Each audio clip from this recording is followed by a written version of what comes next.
Narito ang mga top contenders this week. Si Matt Monroe na kaya bukas? There's no strings upon this love of mine. It was always you from the start. Treat me nice, treat me good, treat me like you really should.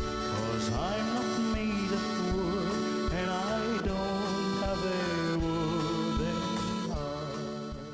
Malilimutan ko pa ba aking mahal?